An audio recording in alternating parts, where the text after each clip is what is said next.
اس دوپہر کی گرمی میں ننگی تلوار لے کر کہاں چلے؟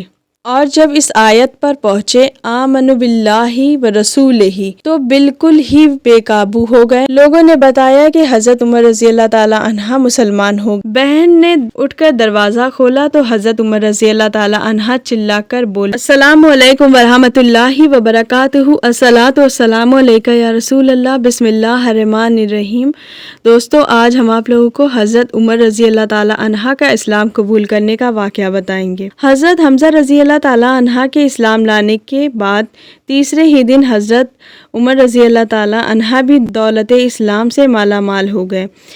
ایک روایت میں ہے کہ آپ ایک دن غصے میں بھرے ہوئے ننگی تلوار لے کر اس ارادے سے نکلے کہ آج اسی تلوار سے پیغمبر اسلام کا خاتمہ کر دوں۔ اتفاق سے راستے میں حضرت نعیم بن عبداللہ قریشی رضی اللہ تعالی عنہ سے ملاقات ہو گئی۔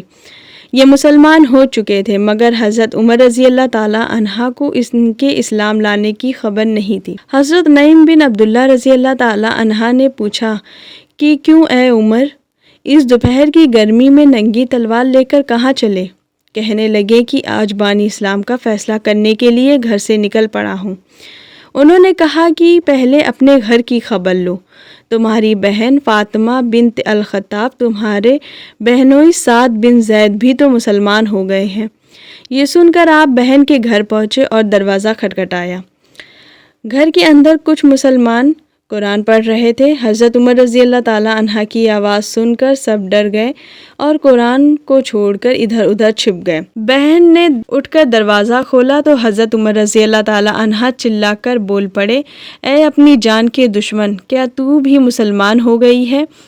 پھر اپنے بہنوئی حضرت سعید بن زید رضی اللہ تعالی عنہ پر جھپٹے اور ان کی داڑھی پکڑ کر ان کو زمین پر پٹخ دیا اور سینے پر سوار ہو کر مارنے لگے۔ ان کی بہن فاطمہ اپنے شوہر کو بچانے کے لیے دوڑ پڑی تو حضرت عمر رضی اللہ تعالی عنہ نے ان کو ایسا تماچا مارا، ان کے کانوں کے جھومر ٹوٹ کر گر پڑے اور ان کا چہرہ خون سے لہولہان ہو گیا۔ بہن نے صاف صاف کہہ دیا کہ اے عمر، تم سن لو، جو کچھ ہو سکے کر لو، مگر اب اسلام دل سے نہیں نکل سکتا۔ حضرت عمر رضی اللہ تعالی عنہ نے بہن کا خون بہتا ہوا چہرے پر دیکھا اور استقامت سے بھرے ہوئے یہ جملے سنے تو ان پر رخت طاری ہو گئی اور ایک دم دل نرم پڑ گیا۔ تھوڑی دیر تک خاموش کھڑے رہے، پھر کہا اچھا تم لوگ جو کچھ پڑھ رہے تھے مجھے بھی دکھاؤ۔ بہن نے قرآن ان کے سامنے رکھ دیا، اٹھا کر دیکھا تو اس آیت پر نظر پڑی فَسَبِّحْ لِلَّهِ مَا فِي السَّمَاوَاتِ وَالْأَرْضِ وَهُوَ الْعَزِيزُ الْحَكِيمُ۔ اس آیت کا ایک ایک لفظ صداقت سے دل کی گہرائیوں میں اتر گیا اور جسم کا ایک ایک بال لرز گیا۔ اور جب اس آیت پر پہنچے آمنوا باللہ و رسولہ تو بالکل ہی بے قابو ہو گئے اور بے اختیار پکار اٹھے اشہد ان لا الہ الا اللہ واشہد ان محمد رسول اللہ۔ یہ وہ وقت تھا کہ رسول اللہ صلی اللہ علیہ وآلہ وسلم حضرت ارقم بن ارقم رضی اللہ تعالی عنہ کے مکان میں مقیم تھے۔ حضرت عمر رضی اللہ تعالی عنہ بہن کے گھر سے نکلے اور سیدھا حضرت ارقم رضی اللہ تعالی عنہ کے مکان پہ پہنچے تو دروازہ بند تھا۔ کنڈی بجائی، اندر سے لوگوں نے دروازے سے جھانک کر دیکھا تو حضرت عمر رضی اللہ تعالی عنہ ننگی تلوار لے کر کھڑے تھے۔ لوگ گھبرا گئے اور کسی نے دروازہ کھولنے کی ہمت نہیں ہوئی، مگر حضرت حمزہ رضی اللہ تعالی عنہ نے بلند آواز میں فرمایا کہ دروازہ کھول دو، دروازہ کھول دو اور اندر آنے دو۔ اگر نیک نیتی کے ساتھ آئے ہوں گے تو خیر مقدم کیا جائے گا، ورنہ اسی کی تلوار سے اسی کی گردن اڑا دی جائے گی۔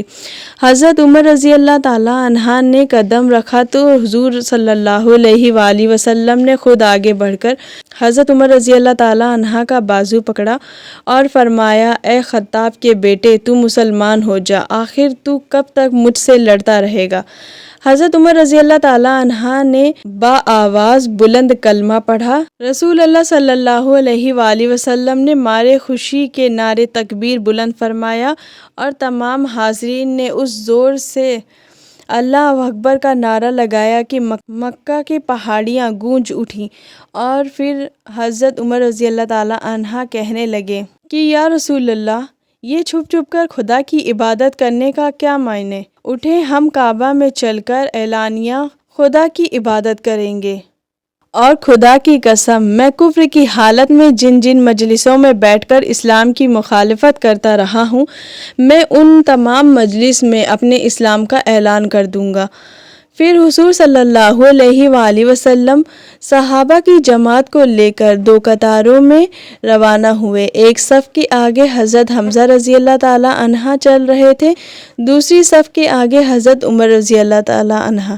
عشاء سے مسجد حرم میں داخل ہوئے اور نماز ادا کی، اور حضرت عمر رضی اللہ تعالی عنہ نے حرم کعبہ کے مشرکین کے سامنے اپنے اسلام کا اعلان کیا۔ یہ سنتے ہی ہر طرف سے کفار دوڑ پڑے اور حضرت عمر رضی اللہ تعالی عنہ کو مارنے لگے۔ حضرت عمر رضی اللہ تعالی عنہ بھی ان لوگوں سے لڑنے لگے۔ ایک ہنگامہ برپا ہو گیا۔ اتنے میں ہی حضرت عمر رضی اللہ تعالی عنہ کے ماموں ابو جہل آ گیا اور اس نے پوچھا کہ یہ ہنگامہ کیسا ہے؟ برہم ہو کر ان پر حملہ کر رہے ہیں۔ یہ سن کر ابو جہل نے اپنی آستین کا اشارہ کر کے اعلان کر دیا کہ میں نے اپنے بھانجے عمر کو پناہ دی۔ ابو جہل کا یہ اعلان سن کر سب لوگ ہٹ گئے۔ حضرت عمر رضی اللہ تعالی عنہ کا بیان ہے کہ اسلام لانے کے بعد میں ہمیشہ کفار کو مارتا، ان کی مار کھاتا رہا، یہاں تک کہ اللہ تعالی نے اسلام کو غالب فرما دیا۔